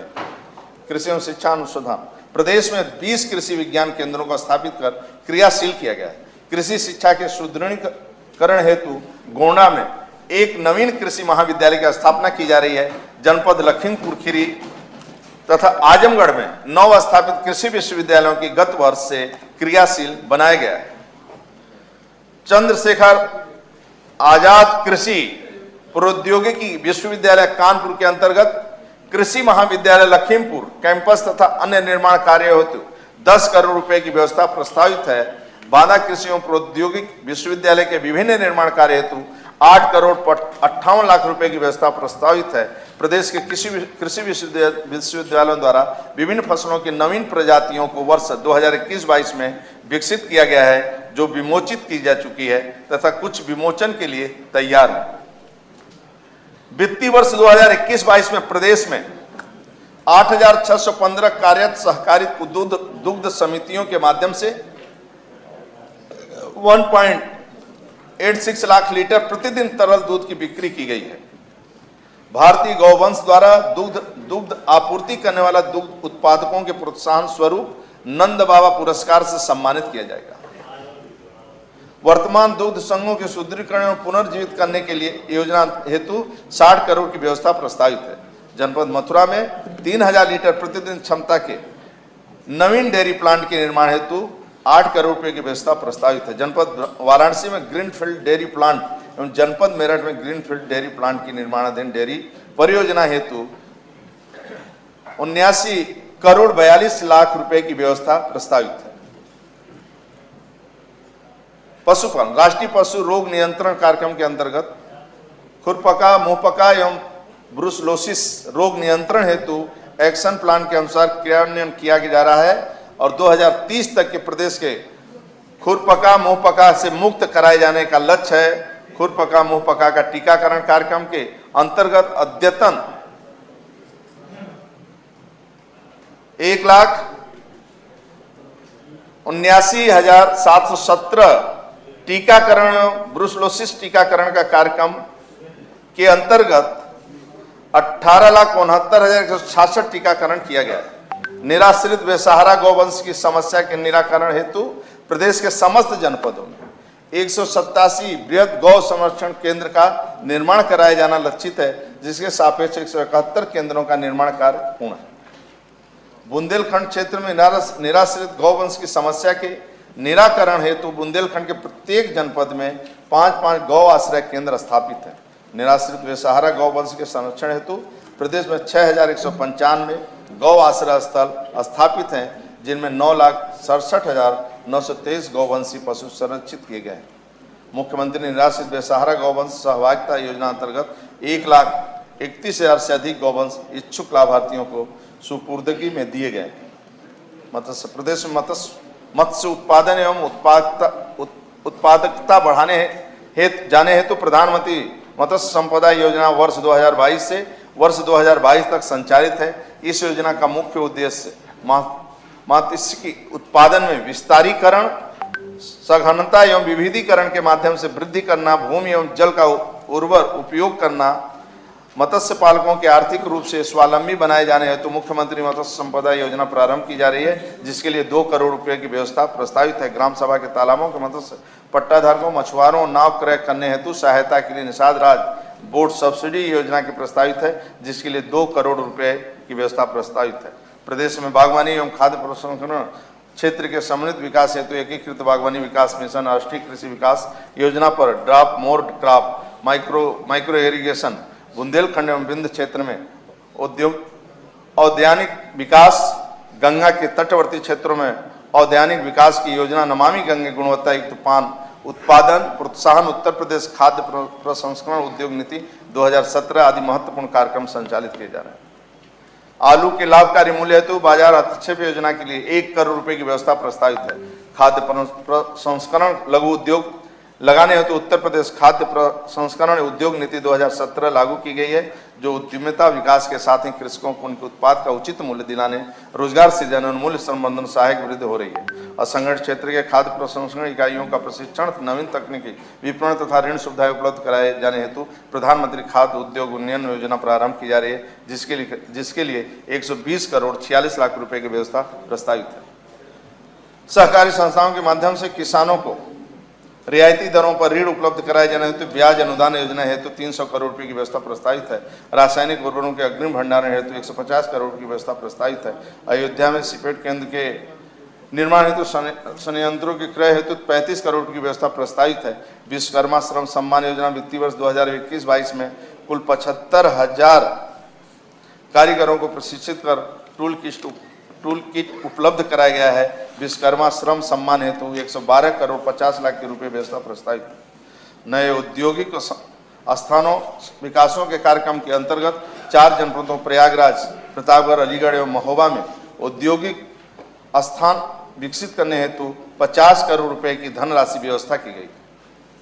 विभाग की सेवाओं को ऑनलाइन किए जाने के उद्देश्य से ईज ऑफ डूइंग बिजनेस के अंतर्गत ऑनलाइन पोर्टल विकसित किया गया है। खनन से जुड़ी सेवाओं तथा साधारण मिट्टी के खनन, परिवहन, बाढ़ द्वारा जमा उपखनिज की व्यवस्थापन, परियोजनाओं के निर्माण के दौरान निकले उपखनिज के निस्तारण, खनिज भंडारण, अनुज्ञा उपखनिज परिहार हेतु पट्टा निष्पादन तथा खनिज परिवहन करने वाले वाहनों के पंजीकरण की कार्रवाई ऑनलाइन समयबद्ध ढंग से निष्पादित किए जाने की व्यवस्था की गई है। मुख्यमंत्री ग्रामोद्योग रोजगार योजना के अंतर्गत वर्ष 2022-23 में 800 इकाइयों की स्थापना कराकर 16,000 लोगों को रोजगार उपलब्ध कराए जाने की लक्ष्य है। पंडित दीनदयाल उपाध्याय खादी विपणन विकास सहायता योजना हेतु 15 करोड़ रुपए की व्यवस्था प्रस्तावित है। योजना अंतर्गत उक्त धनराशि के 34% खादी कामगारों को सीधे उनके खाते में पारदर्शी तरीके से उपलब्ध कराया जाएगा। विपणन विकास हेतु 33% एवं खादी संस्थाओं को 33% धनराशि सहायता के रूप में दिए जाने हेतु प्रावधानित है, जिससे खादी के उत्पादन में गुणोत्तर वृद्धि है। अनुसूचित जाति के बुनकरों को स्वरोजगार हेतु बढ़ावा देने के उद्देश्य से झलकारी बाई कोरी हथकरघा एवं पावर लूम विशेष घटक योजना संचालित किए जाने हेतु 8 करोड़ रुपए की व्यवस्था प्रस्तावित है। प्रदेश के पावर लूम बुनकरों को रियायती दरों पर विद्युत उपलब्ध कराई जा रही है। इस हेतु 250 करोड़ रुपए की व्यवस्था प्रस्तावित है। हथकरघा बुनकरों की परंपरागत ऊर्जा स्रोतों पर निर्भरता को समाप्त करते हुए सौर ऊर्जा के प्रयोग हेतु पावर लूम बुनकरों को हथकरघा बुनकरों को सोलर इन्वर्टर दिए जाने हेतु मुख्यमंत्री बुनकर सौर योजना के अंतर्गत 10 करोड़ रुपए की बजट व्यवस्था प्रस्तावित है। सूचना प्रौद्योगिकी एवं इलेक्ट्रॉनिक्स उद्योग उत्तर प्रदेश सरकार के उच्च प्राथमिकता वाले उद्योगों में से एक है। इसके अंतर्गत अनेक परियोजनाएं संचालित की जा रही है जो उत्तर प्रदेश के सूचना प्रौद्योगिकी एवं इलेक्ट्रॉनिक्स के क्षेत्र में एक हब के रूप में प्रतिष्ठित करेगी। उत्तर प्रदेश डाटा सेंटर नीति के अंतर्गत 3 डाटा सेंटर पार्क्स की स्थापना के साथ 250 मेगावाट का डाटा सेंटर उद्योग विकसित किए जाने और 20,000 करोड़ रुपए की निवेश का लक्ष्य रखा गया है। शैक्षिक सत्र 2021-22 में 1,39,912 परिषदीय प्राथमिक विद्यालयों में अशासकीय सहायता प्राप्त प्राथमिक पूर्व माध्यमिक विद्यालयों कक्षा 1 से 8 तक के अध्ययन छात्र छात्राओं के उपयोगार्थ निःशुल्क यूनिफॉर्म, स्वेटर, स्कूल बैग एवं जूता मोजा की धनराशि PFMS DBT मॉड्यूल के माध्यम से सीधे छात्राओं के माता पिता अभिभावकों के आधार पर सीडेड बैंक खाते में हस्तांतरित किए जाने की कार्रवाई की गई है, जिससे 1,01,57,00,000 बच्चे लाभान्वित हुए हैं। वित्तीय वर्ष 2022-23 के बजट में योजना हेतु 370 करोड़ रुपए की व्यवस्था प्रस्तावित है। प्राथमिक विद्यालयों में गर्म पकाया भोजन उपलब्ध कराने हेतु मध्याह्न भोजन योजना संचालित है। विद्यालयों में सभी जाति एवं धर्म के छात्र छात्राओं को एक स्थान पर भोजन उपलब्ध कराकर उनके मध्य सामाजिक सौहार्द, एकता एवं परस्पर भाईचारे की भावना के विकास में उत्तरोत्तर सफलता प्राप्त हो रही है। वर्ष 2022-23 में प्रदेश के 1,44,000 प्राथमिक उच्च शिक्षा प्राथमिक विद्यालयों में से अध्ययनरत 2 करोड़ छात्रों को आच्छादित किया जा रहा है, जो देश में सर्वाधिक है। योजना हेतु 3,548 करोड़ 93 लाख रुपए की व्यवस्था प्रस्तावित है। इनके अतिरिक्त फल वितरण हेतु 166 करोड़ 71 लाख रुपए की व्यवस्था प्रस्तावित है। ऑपरेशन कायाकल्प के अंतर्गत परिषदीय विद्यालयों के चिन्हित 19 मूलभूत अवस्थापना सुविधाओं के संतृप्त कराया जा रहा है। अब तक 1,30,000 से अधिक विद्यालयों को कायाकल्प कराया जा चुका है। माध्यमिक शिक्षा के अंतर्गत शैक्षिक पहुंच का विस्तार करने के लिए समस्त बाल विद्यालयों में सह शिक्षा की व्यवस्था करते हुए 268 नवीन विद्यालयों, 30 बालिका छात्रावास एवं 3 नए सैनिक संचालित स्कूल संचालित किए गए। सैनिक स्कूलों के संचालन हेतु 98 करोड़ 38 लाख रुपए की व्यवस्था प्रस्तावित है। संस्कृत शिक्षा को व्यवसायपरक बनाने के लिए आधुनिक विषयों का समावेश करते हुए NCERT का पाठ्यक्रम लागू किया गया है। संस्कृत पाठशालाओं को अनुदान हेतु 324 करोड़ 41 लाख रुपए की व्यवस्था प्रस्तावित है।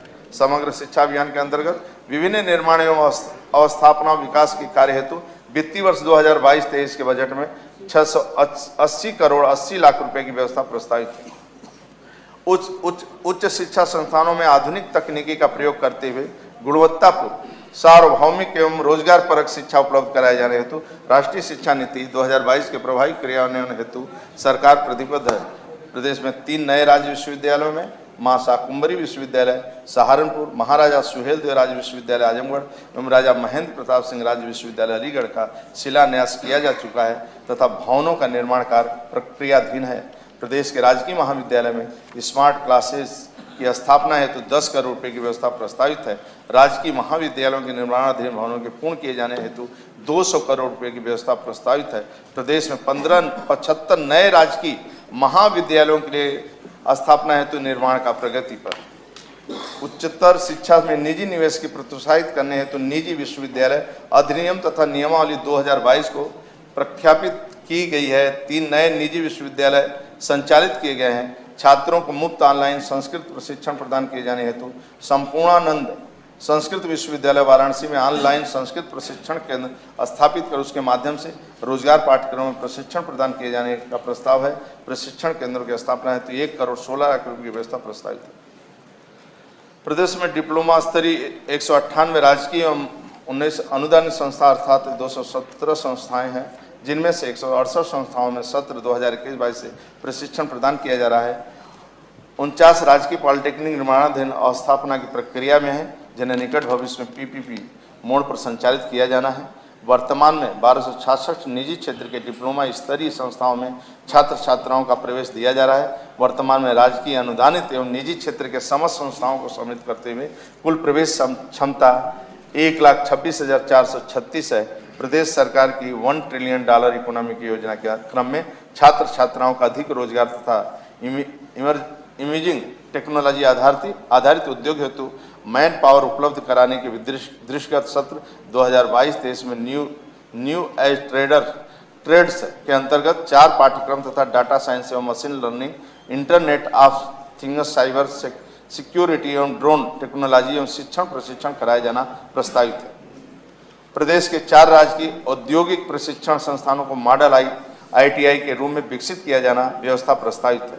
प्रदेश के विभिन्न जनपदों में स्थापित किए गए नवीन राजकीय औद्योगिक प्रशिक्षण संस्थानों में 31 को PPP मॉडल पर संचालित किए जाने का लक्ष्य रखा गया है। उत्तर प्रदेश कौशल विकास मिशन द्वारा वित्तीय वर्ष 2022-23 में लगभग 2 लाख युवाओं को पंजीकृत करते हुए प्रशिक्षण प्रदान करने का लक्ष्य रखा गया है।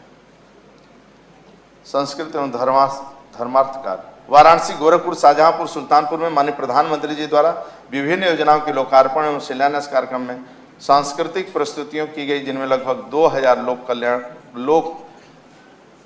कलाकारों को रोजगार प्राप्त हुआ है। महर्षि वाल्मीकि जयंती के अवसर पर प्रदेश के समस्त जनपदों के मंदिरों एवं वाल्मीकि रामायण पाठ, रामचरितमानस पाठ, भजन गायन के कार्यक्रम का आयोजन किया गया है, जिसमें लगभग देश के 1000 कलाकारों ने प्रतिभाग किया है।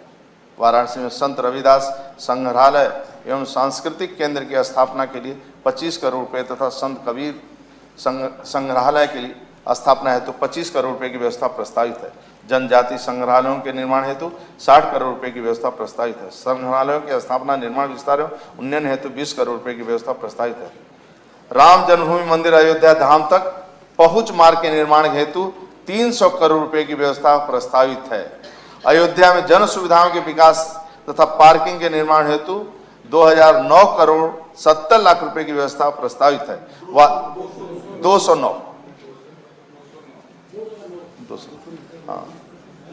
209 करोड़ 70 लाख रुपए की व्यवस्था। वाराणसी में निर्मल गंगा तट से काशी विश्वनाथ धाम के पहुंच मार्ग के विस्तारीकरण हेतु 77 करोड़ रुपए की व्यवस्था प्रस्तावित है। ऑनलाइन एकीकृत मंदिर सूचना प्रणाली हेतु सॉफ्टवेयर वेबसाइट का निर्माण हेतु एवं सूचनाओं के एकत्रीकरण हेतु 50 लाख रुपए की व्यवस्था प्रस्तावित है। उत्तर प्रदेश पर्यटन नीति 2018 के अंतर्गत प्रदेश में 6,931 करोड़ 81 लाख करोड़ रुपए का निवेश अनुमानित है। पर्यटन इकाइयों की स्थापना हेतु 184 प्रस्तावों को पंजीकृत किया गया है। उत्तर प्रदेश में वर्ष 2021 में कुल 10 करोड़ 1 लाख पर्यटक आए हैं, जिनमें भारतीय पर्यटकों की संख्या 10 करोड़ एवं विदेशी पर्यटकों की संख्या 1 लाख है। प्रतिवर्ष के भांति 2021 में भी अयोध्या में दीपोत्सव का आयोजन किया गया है। इस अवसर पर राम की पेड़ी पर 9,41,551 दीप जलाकर गिनीज वर्ल्ड रिकॉर्ड बनाया गया है। वाराणसी में देव दीपावली, महाशिवरात्रि, बैलून फेस्टिवल, बरसाना में भव्य रंगोत्सव, लखनऊ रेजिडेंसी में आजादी का अमृत महोत्सव पर ड्रोन एवं लेजर शो आयोजन किया गया है। उत्तर प्रदेश विंध्य धाम तीर्थ विकास परिषद हेतु 3 करोड़ 50 लाख रुपए तथा उत्तर प्रदेश चित्रकूट धाम तीर्थ विकास हेतु 3 करोड़ 50 लाख रुपए की व्यवस्था प्रस्तावित है। मुख्यमंत्री पर्यटन स्थलों का विकास योजना हेतु 250 करोड़ की व्यवस्था प्रस्तावित है। वाराणसी में पर्यटन सुविधाओं के विकास एवं सौंदर्यीकरण हेतु 100 करोड़ रुपए की व्यवस्था प्रस्तावित है। अयोध्या में पर्यटन सुविधाओं को विकास एवं सौंदर्यीकरण हेतु 100 करोड़ रुपए की व्यवस्था प्रस्तावित है।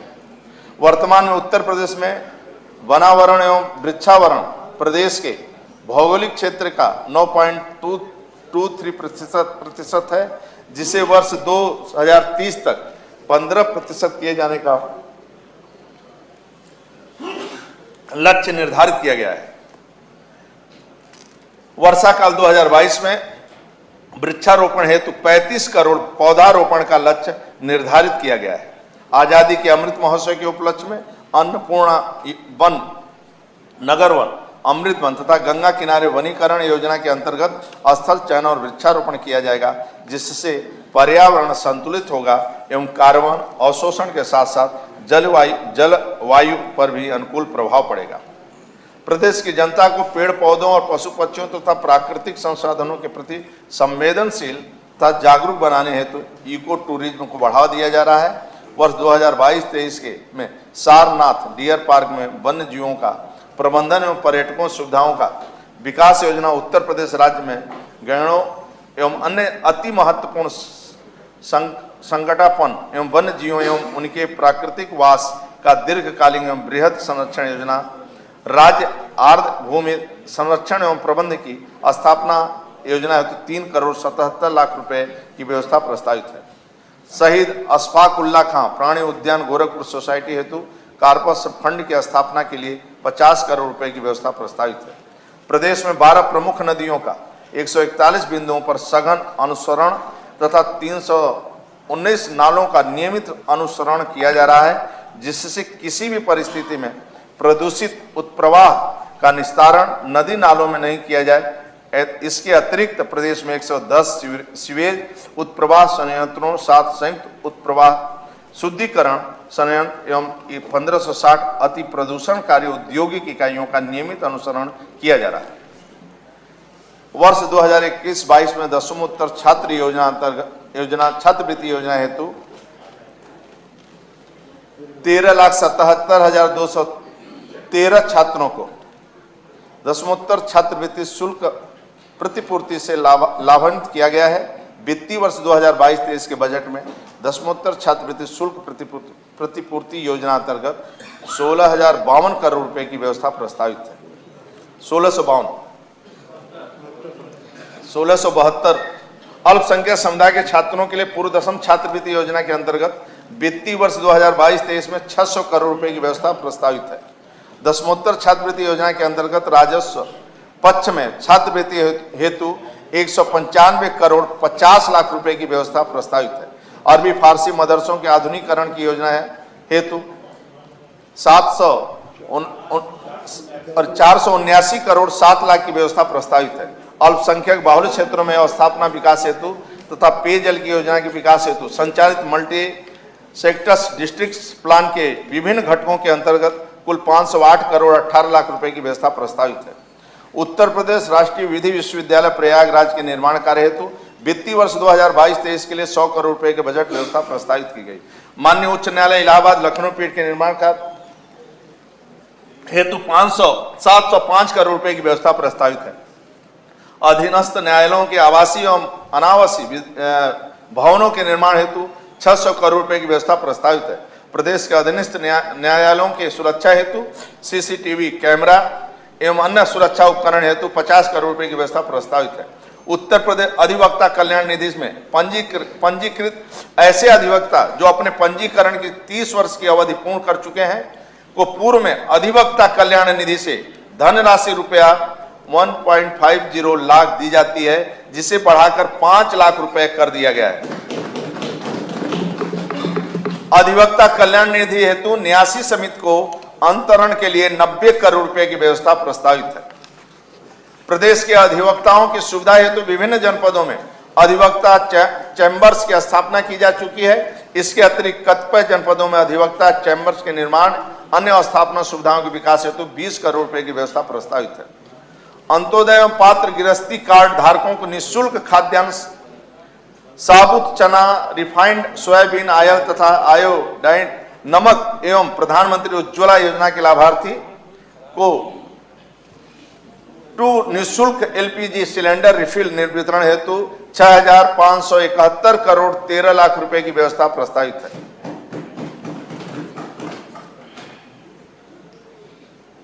महिला बाल विकास मुख्यमंत्री सुमंगला योजना के अंतर्गत पात्र बालिकाओं को विभिन्न श्रेणियों में 15,000 रुपए की सहायता पीएफएमएस के माध्यम से प्रदान की जा रही है। अब तक 12,68,000 लाभार्थियों को इस योजना का लाभान्वित किया गया है। वित्तीय वर्ष 2022-23 के बजट में योजना हेतु 1200 करोड़ रुपए की व्यवस्था प्रस्तावित है।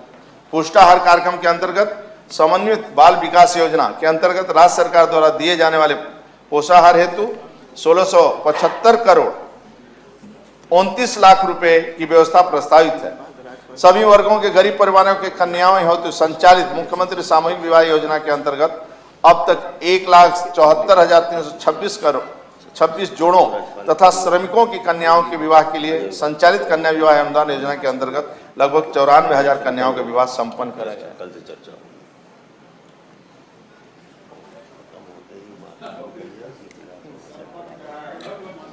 हाँ? नहीं थके नहीं आप जनता को सुरक्षित सुलभ सतत मितव्ययी इको फ्रेंडली परिवहन सेवाएं उपलब्ध कराए जाने तो सरकार का संकल्प है। यात्राओं को सुगम टिकटिंग और सूचना प्रणाली हेतु उत्तर प्रदेश राज्य सड़क परिवहन निगम को प्रतिष्ठित सेवाओं में इंटरनेट आधारित अग्रिम आरक्षण का व्यवस्था उपलब्ध कराई गई है। विगत 5 वर्षों में रक्षाबंधन पर्व पर प्रदेश की महिला यात्रियों को परिवहन निगम की सभी श्रेणियों के बसों में निःशुल्क यात्रा की सुविधा प्रदान की जा रही है। इसके अंतर्गत लगभग 51.52 लाख महिला 51,52,000 महिला यात्रियों को निःशुल्क यात्रा की सुविधा से लाभान्वित किया गया। अंतरराज्यीय मार्गों पर जन सामान्य को सड़क यातायात के सुगम एवं समन्वित परिवहन सुविधा उपलब्ध कराए जाने हेतु राजस्थान, उत्तराखंड, हरियाणा, हिमाचल प्रदेश, जम्मू कश्मीर तथा बिहार राज्य के साथ पारस्परिक परिवहन करार के उपरांत बस संचालन प्रारंभ किया गया। पड़ोसी देश नेपाल हेतु दिल्ली से महेंद्र नगर, पोखरा एवं नेपालगंज के लिए अंतर्राष्ट्रीय बस सेवा का संचालन प्रारंभ किया गया। बस स्टेशनों के आधुनिकीकरण के दृष्टिगत प्रदेश के 23 प्रमुख बस स्टेशनों को लखनऊ के आलमबाग बस स्टेशन के तर्ज पर पीपीपी पद्धति पर विकसित किए जाने हेतु कार्रवाई गतिशील है। राज्य आपदा मोचक निधि 2,165 करोड़ 60 लाख रुपए की व्यवस्था प्रस्तावित है। स्टेट डिजास्टर मिटिगेशन फंड हेतु 541 करोड़ 40 लाख रुपए की व्यवस्था प्रस्तावित है। वित्तीय वर्ष 2021-22 में बाढ़ एवं अतिवृष्टि से हुई फसल क्षति के सापेक्ष 14,98,000 कृषकों को 526 करोड़ 13 लाख रुपए का कृषि निवेश अनुदान प्रदान किया गया है। प्रदेश सरकार द्वारा विकसित किया गया पूर्व चेतावनी तंत्र पूरे देश में इस प्रकार के एक अभिनव मॉडल है, जिसमें मौसम विभाग द्वारा उनकी वेबसाइट पर अपलोडेड मौसम पूर्व चेतावनियों अलर्ट के बिना किसी टाइम लय के सॉफ्टवेयर इंटीग्रेशन के माध्यम से SMS IVRS कॉल्स द्वारा पोर्टल ने दर्ज लगभग 1.25 करोड़ जनता को रियल टाइम में प्रेषित कर उन्हें बचाव हेतु जानकारी दी जाती है।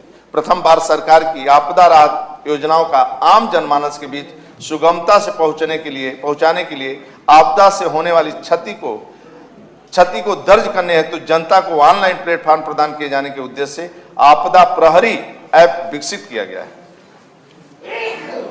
मान्यवर विभागवार महत्वपूर्ण योजनाओं एवं कार्यक्रम हेतु आय व्यय में की गई व्यवस्थाओं को विवरण प्रस्तुत करने हेतु पश्चात मैं राजकोषीय सेवाओं का विवरण प्रस्तुत कर रहा हूं।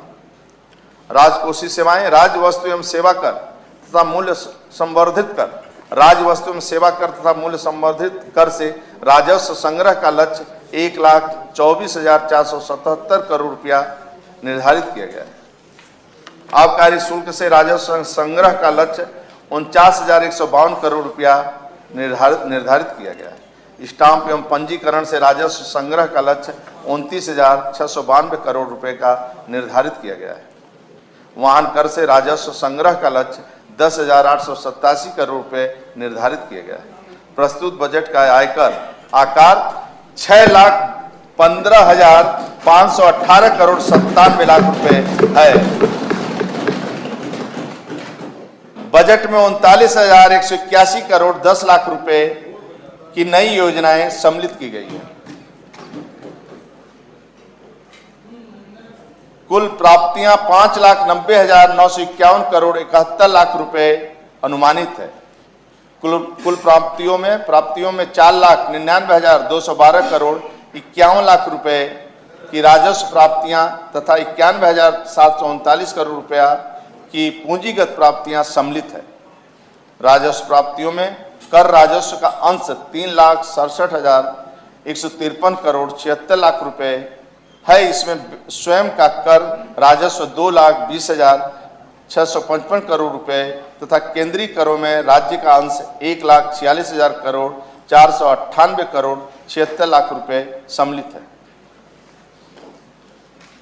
कुल व्यय 6,15,518 करोड़ 97 लाख रुपए अनुमानित है।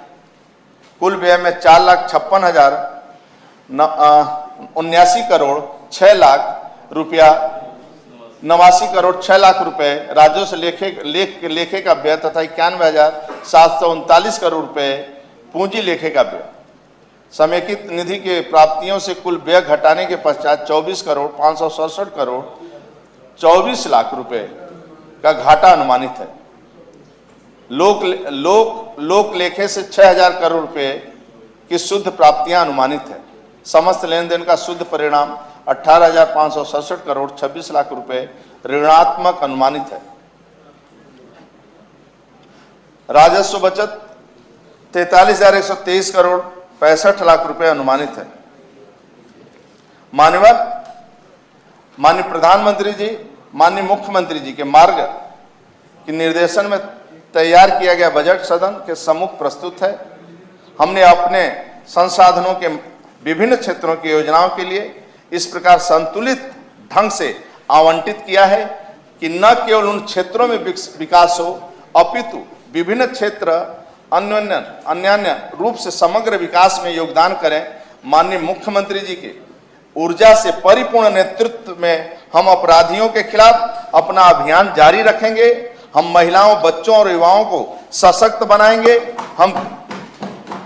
हम कृषि, विनिर्माण, अवस्थापना, औद्योगिक विकास, स्वास्थ्य, शिक्षा के क्षेत्र में नए कीर्तिमान स्थापित करेंगे।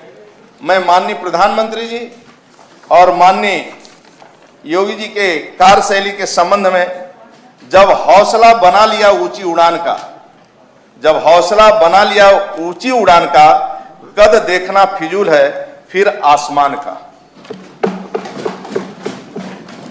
मेरे जुनून से नतीजा जरूर निकलेगा, इसी स्याह समंदर से नूर निकलेगा। मैं माननीय प्रधानमंत्री जी और माननीय मुख्यमंत्री जी, केंद्रीय मंत्रिपरिषद के माननीय सदस्यों और प्रदेश के मंत्रिपरिषद के अपने सभी माननीय सदस्यों का अत्यंत आभारी हूं, जिनके सहयोग एवं परामर्श से मैं बजट प्रस्तुत करने में सक्षम हो सका हूं। मैं अपर मुख्य सचिव, वित्त और वित्त विभाग के अधिकारियों एवं कर्मचारियों, प्रधान महालेखाकार, उत्तर प्रदेश तथा राष्ट्रीय सूचना विज्ञान केंद्र के अधिकारियों एवं प्रदेश की सरकार के सभी विभागों के अधिकारियों एवं कर्मचारियों के प्रति अपना आभार प्रकट करता हूं, जिन्होंने इस बजट को तैयार करने में बहुमूल्य सहयोग प्रदान किया है। इन्हीं शब्दों के साथ मान्यवर में वित्तीय वर्ष 2022-23 का बजट इस सदन में उपस्थित सभी सम्मानित जनप्रतिनिधियों के माध्यम से प्रदेश के जनता को समर्पित करता हूं। वंदे मातरम।